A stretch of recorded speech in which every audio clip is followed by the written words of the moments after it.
자영업자들의 폐업, 뭐 어제 오늘 일이 아닙니다. 줄폐업이 현실로 일어나는 것은 어쩌면 당연하고요.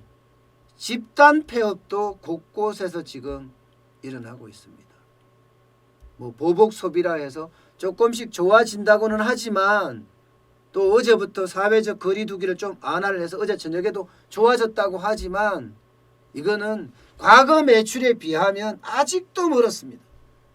이게 뭐 7, 8, 10% 많게는 8, 9, 10% 떨어진 데가 뭐 여기저기 널려 있거든요. 절비하다는 이야기예요. 예. 그런 상황에서 자영업자들이 폐업을 안 한다는 것도 그것도 우스운 이야기예요. 그만큼 지금 자영업자들 폐업을 많이 하고 있습니다. 당장 체육관, 뭐 피트니스 센터 이런 데 보자고요. 체육관이나 헬스장 이런 데요? 안 됩니다. 가게 문 닫고요. 거기 헬스장 관장, 체육관 관장들이 대리기사를 뛰는 사람들도 부지기수고요. 심지어 택시기사를 하는 사람들도 그만큼 많아진 거예요. 왜냐고요? 이게 워낙 사회적 거리 두기를 하니까 사람이 안 오는 겁니다. 사람이 안 오니까, 손님이 안 오니까 어떻게 되겠어요? PC방도 마찬가지입니다. PC방도. 노래방도 마찬가지고요. 식당도 마찬가지입니다. 다 모두가 하나같이 굉장히 어려워요. 이달 초에 소상공인연합회가 1392명을 대상으로 설문조사를 했는데 72.4%가 이대로 가면 6개월 이상 계속 간다? 그러면 폐업하거나 폐업을 고려할 것 같다. 이렇게 지금 이야기를 하고 있는 실정입니다. 그동안 자영업자들이 노력을 안 한 게 아니에요. 엄청난 노력을 해왔습니다. 어떤 노력을 했냐고요? 일단 코로나19 전에는요. 최저임금이 너무 많이 오르고 원가도 이게 최저임금이 오르니까 말입니다. 나한테 납품하는 회사도 최저임금이 올랐을 거 아니에요? 그래서 원가가 올랐어요. 공산품들 줄줄이 올랐잖아요. 여기다가 배달 쭉쭉 오르고 세금 많이 오르고 최저임금 오르니까 연월차 수당도 오르고 뭐예요? 세금도 4대 보험도 오르고 퇴직금도 오르고 자영업자 굉장히 어려웠었습니다. 여기에 코로나19가 딱 덮치자마자 이제 그동안 같이 10년씩 20년씩 일하던 사람을 내보냈는데 끝까지 지키고 있던 마지막 직원들까지도 코로나19 때문에 내보내야 되는 그런 상황을 맞은 거예요. 그것도 아니면 휴업이라도 해야 되는 그런 상황이에요. 왜냐고요? 매출도 매출이고요. 비용은 엄청난 거예요. 장사가 안 된다고 비용이 나갈 리가 없잖아요. 그 중에서요. 가장 어려움을 겪고 있는 것은요. 임차료입니다. 월세 말입니다. 월세가 가장 어려운 거예요. 정부가 1,000만 원을 긴급 경영안전자금 대출로 해준다고 하지만 이거 가지고 얼마나 버틸까요? 저는요. 자영업을 살려야 된다고 생각하는 아주 대표적인 사람입니다. 자영업은요. 경제의 뿌리이자 모세혈관과 같은 겁니다. 게다가 전체의 25%를 차지할 정도로 이 자영업의 비중이 굉장히 큽니다. 이 자영업자를 그냥 망하게 놔두잖아요. 그러면 뭐 일 없습니다. 경제에 일 없습니다. 이런 이야기가 나올 정도가 됩니다. 지금 자영업자들은요. 앞서 말씀드린 대로 배달을 하거나 택시기사를 하면서 월세를 막아가고 있어요. 어떻게 하든 버텨보려고 말입니다. 심지어 말입니다. PC방은 PC를 중고시장에서 내다 파면서 월세를 주고 있다고 이야기할 정도예요. 어디 그뿐이에요. 어디? 노래방은요. 노래방 기계를 내다 판다고 이야기할 정도고요. 그 정도로 월세를 어떻게 하든 메워서 이 코로나19가 지나기만 기다리겠다 하는 자영업자가 아직까지 버티기 자영업자가 많다는 이야기입니다. 예. 그동안 뭐 나름대로 구조조정을 엄청 하면서 버티기 해왔습니다. 그러면 어떻게 해야 될까요? 저는 자영업자를 구조조정하는 것은 답이 아니라고 생각합니다. 제 방송을 보시는 분들 중에도 우리나라 자영업자 너무 많아, 이거 구조조정해야 돼, 이렇게 이야기를 하는데요. 자영업자를 구조조정하게 되면요, 저는 경제의 독이 그만큼 더 크게 퍼진다고 생각을 해요. 왜냐하면요, 자영업자가 늘은 걸 보자고요. IMF 외환위기 때 나라가 30대 기업이 망하고, 예, 기업들이 줄줄이, 대기업들이 대마불사가 어디 있었습니까? 다 망했죠. 망하면서 그때 나왔던 사람들이 자영업을 시작했어요. 제 주변에도 그때 증권사 다니다 나오다 식당 하는 사람도 꽤 있고요. 예, 노래방 하는 사람들도 꽤 있습니다. 부동산 하는 사람들도 꽤 있고요. 어디 그뿐이에요. 금융위기 때는 또 안 그랬어요. 금융위기 때도 많이 쏟아져 나왔어요. IMF 때보단 덜하지만, 외환위기 때보단 덜하지만 금융위기 때도 굉장히 많이 쏟아져 나왔습니다. 그 사람들이 자영업 창업한 거예요. 그래서 제가 경제의 실핏줄, 모사혈관이라고 이야기하는 겁니다.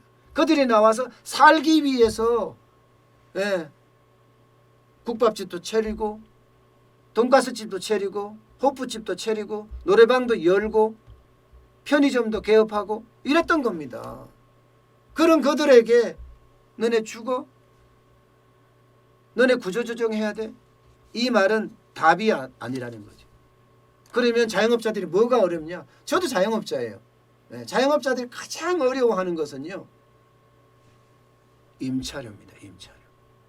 저는 바로 이 임차료에 대한 부분을 어떻게 해결해 줄까, 이런 방법을 찾으면요, 자영업자들에게는 큰 도움이 되지 않을까 싶습니다.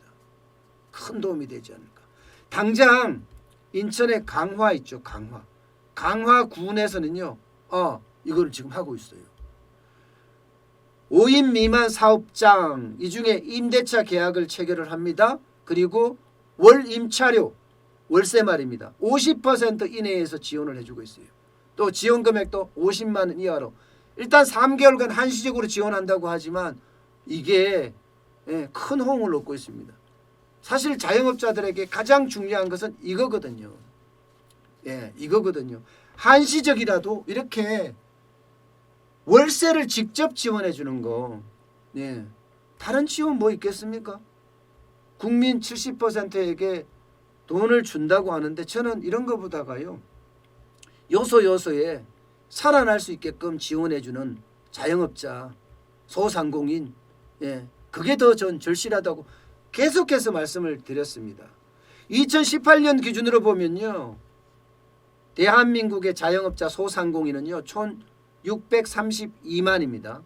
632만. 사업자 기준으로 보면, 예, 274만 개 정도, 274만 개 정도 됩니다.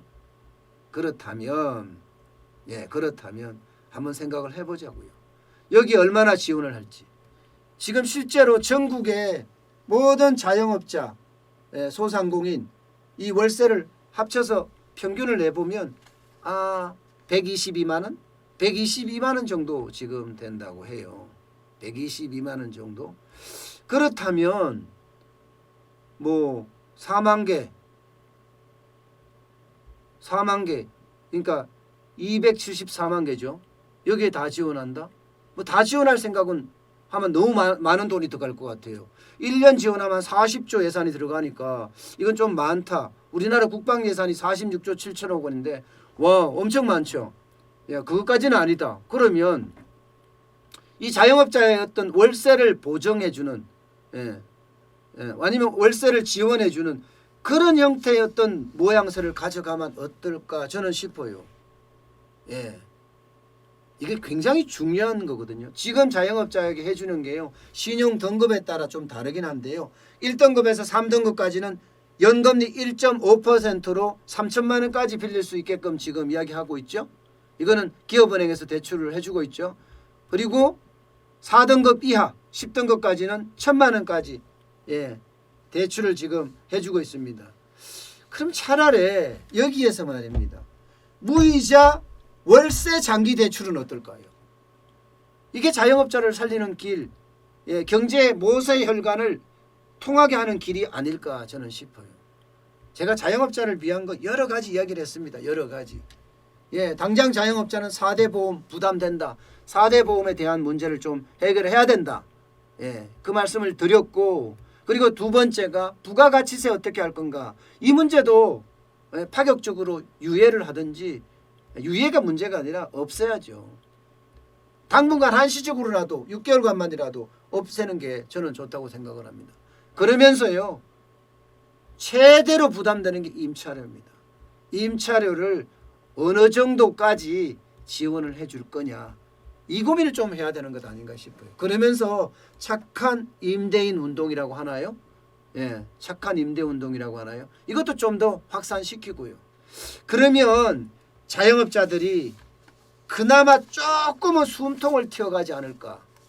예, 돈을 어차피 말입니다. 이렇게 돈을 붓는다면 그냥 퍼주기식으로 붓는 게 아니라 성장 전략이 있게끔 퍼부어야 된다. 사실 자영업자들, 많은 자영업자들이 소득 기준으로 했을 때 1분위로 떨어진 자영업자 부지기수입니다. 부지기수예요. 2분위, 3분위, 심지어는 4분위, 이게 이제 거의 부자에 속하는데 4분위에 있던 그런 사람들도 지금 1분위로 떨어진 사람들이 수억이라고 이야기할 정도예요. 예. 그런 상황에서 이 자영업자를 위한 그런 대책, 저는 필요하지 않을까 싶습니다. 그래서 제가 제목을 바보야, 문제는 월세야, 이렇게 다룬 겁니다.